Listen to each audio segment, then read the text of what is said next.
Into a new mini assignment for computer animation, and what we're going to look at doing in this quick assignment is using a layer mask to animate a kind of a lens flare or a glare or shine going across a car.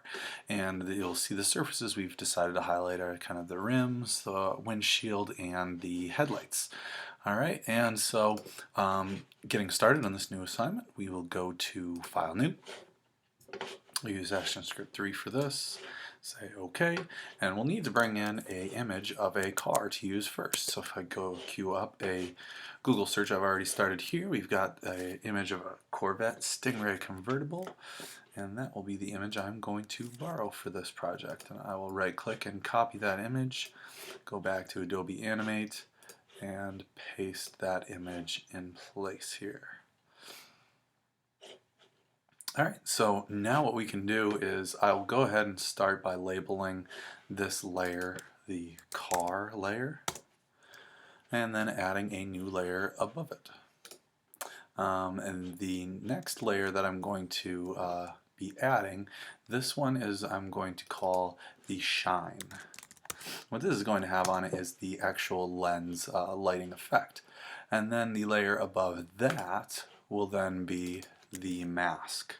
Okay, and the mask layer is where we're going to actually just draw the shapes for these, the windshields and the wheels and whatnot.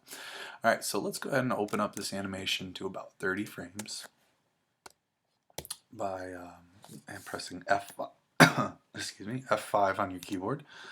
And now on the shine layer, what we'll need to do is draw a gradient.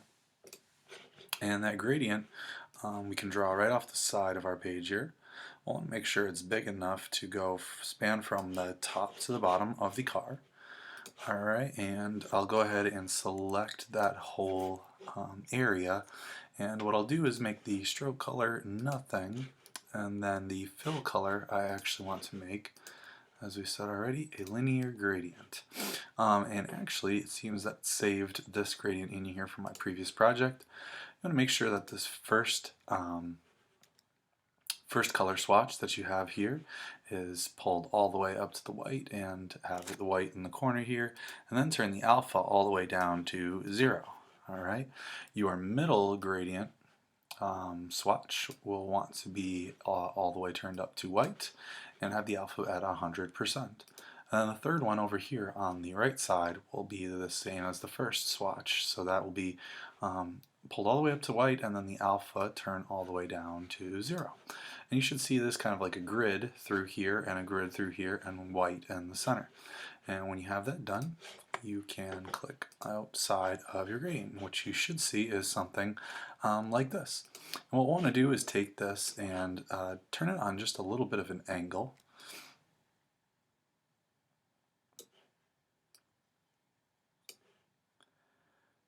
And that way it'll kind of sweep across the car like so. Let's see if I can turn that angle a little bit more. I'm going to bring that down just a bit further. Okay, there. So now what we want to do is go ahead and draw on the mask layer. And what we can do first is actually right click on this layer and convert it into a mask. Alright, so we can unlock these now. Maybe leave the other two locked just for so that we don't get them mixed up. But on the mask layer here now, we can take our pen tool, and I'm going to zoom in here. Always makes things much easier. Let's choose a bright color that's kind of different, contrasting to our color of our car here. And I'm going to go ahead and just draw a shape here that matches our windshield. And the fill color, I'll actually also make the same green, and then fill that in. Now I'll take my arrow tool and kind of bend these lines maybe a bit to match. Oops, it took that a bit of the wrong way. I'm not sure why it's doing all that there. So I'm going to move down to this bottom spot and just adjust that curve a little bit so that it matches with the curve of the hood there. Alright, now I'm going to go ahead and start this window on the side here. That looks pretty good. A couple other parts that I may hit. I'm not sure why my pen tool keeps adjusting like that. That works okay. as long as it's pretty close to correct. And now, well, let's just demo this really quick. I'm going to apply a classic tween to the shine. I'll unlock it here. Let's say on the 20th frame here, I go to F6, create a new keyframe, and then I move this car shine to the opposite side of the car. And now I'll go back and right click and create a classic tween. So now when I watch this, you'll see that that shine kind of flies across there.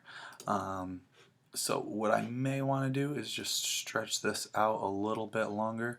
Maybe I'll go up to 25, maybe it should be even closer to 30, but that's kind of a quick action there. So maybe what I could do also is reduce my frame rate, and so maybe I'll go with like 16 frames a second there. That's a little bit better. Alright, so the only other things I'm going to add is maybe some of these other chrome parts I'll add to my mask. So if I just go back to my mask layer, and I can use my circle tool to do the wheels. So I'll zoom in, take the circle tool and kind of just draw an oval here that matches up as best as I can with the wheel here. That will do for now. And I'll take my pen tool and I could go right along the edge of the bumper here because that is a chrome piece.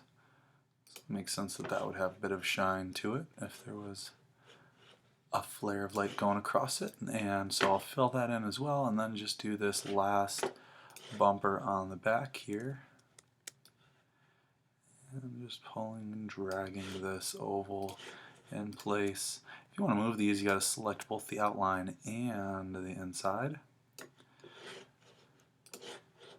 Could draw them without outlines too, that's possible as well. I'm just doing a little bit of rotation work on these just to get them to match up a little bit better. Let's see, and I'm just going to go ahead and delete that little piece and that other little piece of the outline there. Alright. So that should look pretty good. You could get into more details if you'd like, but there we have it. And the other thing that you should do in order to really complete this project is to include the title or name of your car as well. And so I'm going to go ahead right here in this upper left-hand corner here. Maybe make my font slightly smaller. And I'm going to type in Corvette Stingray and change my font from this hideous green. Maybe let's see, let's just straight up black. Alright, include the title of your car of choice in the corner and boom. Oops, it looks like I drew that onto my mask layer. So actually, I'm going to cut, create a new layer for the title. I'll go edit and paste in place, and there we have it. So you got a simple kind of lighting effect that you can animate using Adobe Animate.